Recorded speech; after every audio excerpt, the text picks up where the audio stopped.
founder of the African History Network, host of the African History Network show. I'm out here in Inkster, Michigan, right outside of Detroit. I'm at Inkster Park, 1550 Daly, 1550 John Daly Street in Inkster, Michigan. So I'm here at the Juneteenth celebration and commemoration of the Middle Passage. It's taking place today 1 p.m. to 9 p.m. I speak at 7:30 p.m. today, okay? So everybody share this broadcast on your social media platforms. Invite your friends to tune in also. How's everybody doing? So when I speak today, I'm going to record it. I'm going to try to live stream it as well. I'm going to deal with some real history dealing with Juneteenth. We have to correct the history of Juneteenth, and we have to protect the history of Juneteenth. I was watching MSNBC today. I was watching information on Facebook. I had to correct some people on Facebook about the history of Juneteenth, okay?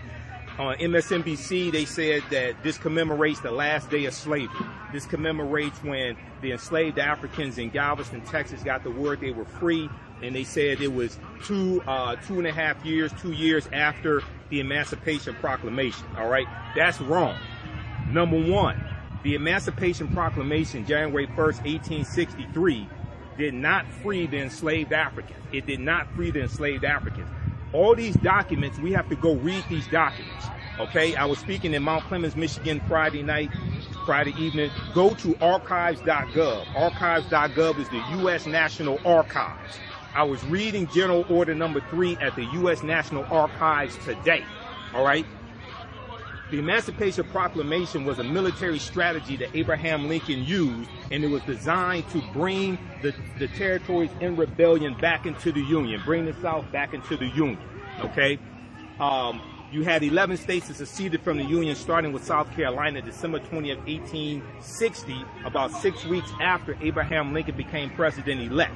And the southern states thought Lincoln was going to free the slaves. They formed the Confederate States of America in March of 1861. They set up their own government. They set up their own constitution. They broke away from the Union, took up arms against the Union, and committed treason based upon Article 3, Section 3 of the U.S. Constitution. Go to archives.gov, U.S. National Archives, read the U.S. Constitution.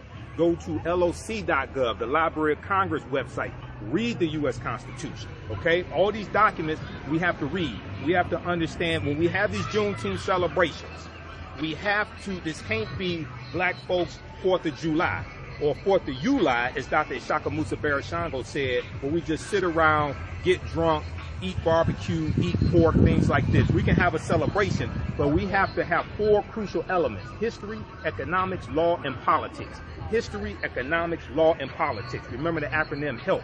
This has to be infused into these Juneteenth celebrations because we have to correct the history of Juneteenth and protect the history of Juneteenth and keep Juneteenth from being co-opted by other people. Juneteenth becoming a federal holiday gives us an opportunity, if we know how to use it, to force into the national conversation a history that Republicans are passing laws and Republican-controlled state legislatures to suppress the teaching of that history in K-12 schools and in some cases at the college level. So we can use it as a powerful weapon, but we have to educate ourselves in the correct history and understand history, economics, law, and politics. Okay? Now, the Emancipation Proclamation stated that the territories in rebellion, if they did not come back into the Union by January 1st, 1863, that their slaves would be set free. But it also gave exceptions. The border states, Maryland, Missouri, Kentucky, and Delaware, they were allowed to keep their slaves. Maryland did not abolish slavery until November 1st, 1864. That's almost 2 years after the Emancipation Proclamation. Delaware and Kentucky did not abolish slavery until December 6, 1865. That's 6 months after Juneteenth. All this is easily verifiable. Go to history.com and search for Emancipation Proclamation and read the article that they have on the Emancipation Proclamation. Google, when did Kentucky abolish slavery? Okay? When the 13th Amendment is ratified, December 6, 1865, when Georgia ratifies the 13th Amendment, That's what legally ends slavery in this country. It wasn't the Emancipation Proclamation. Now, visit my website, theafricanhistorynetwork.com, theafricanhistorynetwork.com. I have an extensive 2.5-hour lecture that I've done dealing with the real history of Juneteenth. I provide documentation for you as well, provide supporting sources. We have it in DVD format and digital download format. So it's right here on our Facebook fan page, The African History Network. You can order it, start watching right now. It's important for us to have this correct information, okay? Now, the Emancipation Proclamation, even though it did not free the slaves, the enslaved Africans, it did change the course of the U.S. Civil War, because in the beginning, the war was fought, as Lincoln said, to keep the Union together, to bring the South back into the Union. But with the Emancipation Proclamation, January 1st, 1863, then the purpose of the Civil War became freeing the enslaved Africans. Okay? So it's going to lead to the 13th Amendment, because the 13th Amendment is passed by the U.S. Senate in 1864 and is passed by the House of Representatives January 31st, 1865. Lincoln is going to be assassinated April 14th, 1865 at the Ford Theater. He dies the next morning, April 15th, 7:22 a.m. He's assassinated by John Wilkes Booth. Now, you had to amend the U.S. Constitution to legally end chattel slavery, because the U.S. Constitution sanctions slavery. Article 1, Section 9, Clause 1 of the U.S. Constitution laid the foundation for the international transatlantic slave trade to be abolished January 1st, 1808. Go read that. Go to loc.gov, read the U.S. Constitution. This is why when you study the United States versus Amistad, U.S. Supreme Court case 1841, that's why those Africans, Joseph St. Q and those other Africans from Sierra Leone, that's why they won their freedom in the U.S. Supreme Court, because it was illegal for them to be captured in the first place, because it violated international treaties, 1. 2, it was a violation of U.S. federal law, because they had abolished the international transatlantic slave trade, which means bringing Africans into the country to enslave them. And Article 1, Section 9, Clause 1 of the U.S. Constitution said that there would be a $10 tax put on every African brought into the country after the international transatlantic slave trade was abolished. And this helps to lay a legal foundation for reparations, because all the Africans that were brought into this country from January 1st, 1808 through June, July 1860, when the Clotilda comes into Alabama, all that's illegal, all that's human trafficking based upon U.S. federal law and their U.S. court cases to back up this argument. One of the strongest court cases is the U.S. Supreme Court case of the United States versus the Amistad, 1841. Go to archives.gov. They have some of the original court documents from that U.S. Supreme Court case dealing with the Amistad. All right, now, June 19th, 1865 commemorates when Major General Gordon Granger delivers General Order Number 3. He goes into Galveston, Texas. He comes in the day before. He has about 2,000 Union troops with him, most of them African-American men, most of them colored troops. He delivers General Order Number 3, which is enforcing the Emancipation Proclamation.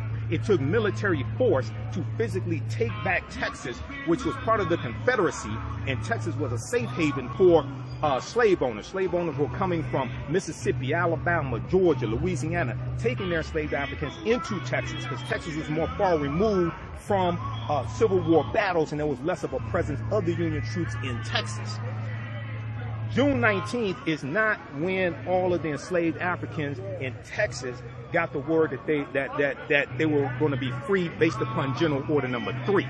It took almost a year for Major General Gordon Granger and his troops to go all throughout Texas to enforce General Order Number 3 and physically using military force take back Texas. There were 250,000 enslaved Africans in Texas. All of them didn't get the word on June 19th. But June 19th was the date that has been agreed upon to celebrate what happened, okay? To celebrate some of those getting their freedom. Now, others are going to be held in captivity until the next year, 1866 sometime. The word is going to be kept from some. Others are going to get the word, but still kept in physical bondage by their slave owners. So June 19th, 1865 was not the last day of slavery for a number of reasons, okay? Number one. Number two, the Emancipation Proclamation did not legally free the slaves. That was the 13th Amendment ratified December 6, 1865. And when we deal with this history in Juneteenth celebrations, we can't just deal with one date. We have to deal with a history that leads up to the Civil War taking place. You have to deal with the Haitian Revolution, 1791 to 1803. The Haitians declared their independence January 1st, 1804. And the Haitian Revolution is connected to the Louisiana Purchase of 1803, because one of the reasons why France sold 828,000 square miles of land that was here in the U.S., in the middle of what makes up the U.S., is because the Haitians, the French were getting their behinds kicked by the Haitians in the French colony of Saint Dominique, that's on the western third of the island of Hispaniola. Hispaniola is conquered by Christopher Columbus, 1492. It's going to be in 1697 that the French take control of the western third of the island. The Spanish called it Santo Domingo. The French call it Saint Dominique. The Haitians start a revolution in 1791, August of 1791, against the French. France is going almost bankrupt fighting against the Haitians. So they sell 828,000 square miles of land here in the U.S. for $15 million to the U.S. This basically doubles the territory of the U.S. at that time and gives more fertile land for the U.S. to plant crops, and it also increases the need for enslaved Africans. So you have the Haitian Revolution 1791, Louisiana Purchase 1803. You have the Compromise of 1820, which organizes the land that the U.S. gets from the Louisiana Purchase. The Compromise of 1820 is designed to try to help keep the Union together and keep a civil war from taking place. And they tried to keep a balance between free states and slaveholding states.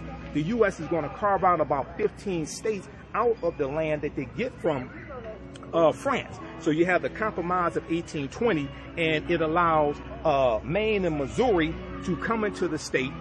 Maine comes into the Union as a free state, and Missouri comes in as a slaveholding state.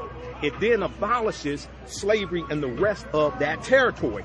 Well, when you have the Dred Scott decision, March 1857, the U.S. Supreme Court is going to nullify the Missouri Compromise of 1820, and they said that it violated the Fifth Amendment rights of due process to slave owners.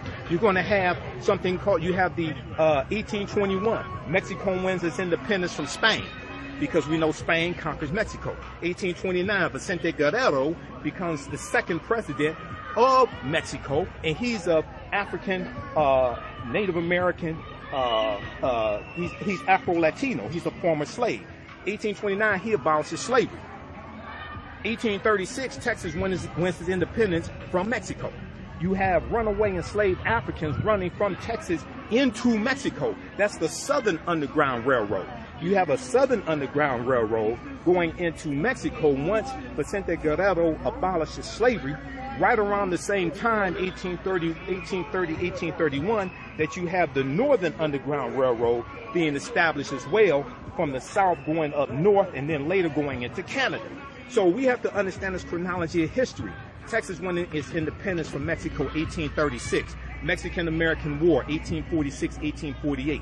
Treaty of Guadalupe Hidalgo, 1848, where the U.S. gets California, Arizona, New Mexico, Colorado, Utah, and Nevada. They get all that land from Mexico for something like about $5 million. Mexico loses a third of its territory. California comes into the Union in 1850 as a free state, but they try to ban all free African Americans. The first governor of California, when it's a state in the Union, is Peter Burnett. Peter Burnett was the governor in Oregon. They banned all free black people in Oregon. That's the Black Exclusion Laws of 1844 in Oregon. Research Peter Burnett. Okay, so you have the Kansas-Nebraska Act of 1854. The Kansas-Nebraska Act organizes the land that the U.S. gets from the Treaty of Guadalupe Hidalgo, 1848, which ends the Mexican-American War. And it allows for westward expansion of slavery out west into the Kansas-Nebraska territory. This infuriates abolitionists like Frederick Douglass. As a backlash to the Kansas-Nebraska Act of 1854, you have the Republican Party that's formed to be the counter to the Democratic Party, and the Republican Party is formed largely of abolitionists. You have Kansas-Nebraska Act 1854. You have 1860, Lincoln becoming president-elect. Okay, you have December 1860, South Carolina seceding from the Union. Then in March 4th, 1861, when Lincoln gives his inaugural address, he states that he has no intention of abolishing slavery in states where slavery already exists. This infuriates abolitionists once again. April 12, 1861, you have the attack on Fort Sumter, which is a stronghold, a Union stronghold in South Carolina. This launches the U.S. Civil War. U.S. Civil War, April 12, 1861 to April 9, 1865, when General Robert E. Lee surrenders to General Ulysses S. Grant at Appomattox Courthouse in Virginia. But the U.S. Civil War is going to continue for about another 16 months until August of 1866, because even though General Robert E. Lee's Army of Northern Virginia, his Confederate Army, was the largest Confederate army, it was not the only Confederate army. So the Union had to negotiate terms of a surrender with the other generals of the smaller Confederate armies, like General Joseph E. Johnston's army in Tennessee, General Nathan Bedford Forrest's army in Tennessee. Okay? Yes, sister. What do you need? Okay, take a look over here. Yeah, these are some of my lectures. I'm a historian. I'm speaking at 7:30 p.m. I'm Michael Imhotep. This is the African History Network. Okay, so when we have these celebrations of Juneteenth, we can come together, we can have fun, we can see people we haven't seen since last year, we can support African American owned businesses. We have to inject history lesson into this. We have to educate the people who come. We have to correct the misinformation that's in the media. We have to control the narrative. We cannot allow other people to control the narrative dealing with this African history. And we have to use this period to deal with history, economics, law, and politics. We have to understand law, because law and politics shapes conditions. Movements take place, people organize to fight against those conditions, to put laws and policies in place to address the conditions. So you have a cycle. We have to use this holiday, this celebration, this commemoration, to force into the national conversation a history that Republicans are passing laws in former Confederate states, especially in the state legislature, to suppress the teaching of the history. They're banning books dealing with our history. Okay? And then at the same time, those same states have voter suppression laws, just like they did going back to 1890 when Mississippi rewrote their state constitution to impose poll taxes and literacy tests. And the white county judge who presided over the Mississippi State Convention of 1890s, his name was Solomon Saladin Calhoun. He said, we came here to exclude the Negro. And they did this in a state that had an African-American majority population. When we look at Florida and Governor Ron DeSantis, he's continuing what the white supremacists did in Florida going back to 1868, when they wrote the state constitution in 1868, 3 years after slavery ended, and they created a felony disenfranchisement law to target African Americans, because we were 48% of the state population in Florida, and they said they did this to prevent a Negro legislature, because they knew if we could vote, then we would vote these white supremacists out of office. Okay? You go to November 2nd, 1920, the Ocoee Massacre, Ocoee, Florida, which was an election day massacre. The day before, the Ku Klux Klan drives through the African American community there in Ocoee, Florida, and warns them, if you show up to the voting polls tomorrow, you will be met with violence. Many of us showed up anyway, and they massacred many African Americans. The Ocoee Massacre, November 2nd, 1920, one of the worst examples of election day violence in the history of this country. You have 1960, Jacksonville, Florida, the Axe Handle Saturday, where you had the Ku Klux Klan, and they passed out axe handles to white supremacists who attacked and beat civil rights workers sitting in at the lunch counters. That's called Axe Handle Saturday. Okay? So when we have these celebrations, we have to infuse this history. We can have the African drumming, we can have the food, we have to support African American owned businesses, deal with the economic component, but we also have to correct the history of Juneteenth, to protect the history of Juneteenth, and teach about law as well, and understand that politics is the legal distribution of scarce wealth, power, and resources. The writing of laws, statutes, ordinances, amendments, and treaties, their adoption, interpretation, and enforcement. Politics is not just voting. Voting is a very important part of politics, and everything that we deal with, politics impacts every aspect of our lives, from the water we drink, to the air we breathe, to the food we eat, to the educational system, to the economy, to the healthcare system, criminal justice. All that is shaped by laws and policies. But we have to stop telling African Americans to exercise your right to vote. You don't vote for exercise. If you want to exercise, you go to the gym and work out. You vote for power. You vote for power. You vote people in the office whose policies match up with your agendas, who can pass laws that benefit you, your people, your family, your community, and policies that are good for African Americans, are good for America in general. And we also have to identify those who keep passing laws and keep voting against our own interests, and we have to fire them. We have to vote them out of office. We must understand and master political self-defense. Political self-defense. So that's a sample of what I'm going to talk about today. Come on down, visit our website, theafricanhistorynetwork.com, theafricanhistorynetwork.com.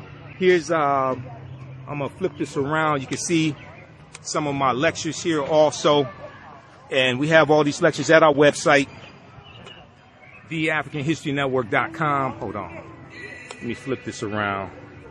We have a bundle pack also on my lectures, and we have an online class that's starting up Saturday, an online history class I teach, Ancient Kemet, the Moors, and the Ma'afa. Is going to be Saturday instead of Sunday. Saturday, June 24th, 2 p.m. to 4 p.m. Eastern Standard Time, 12-week online course.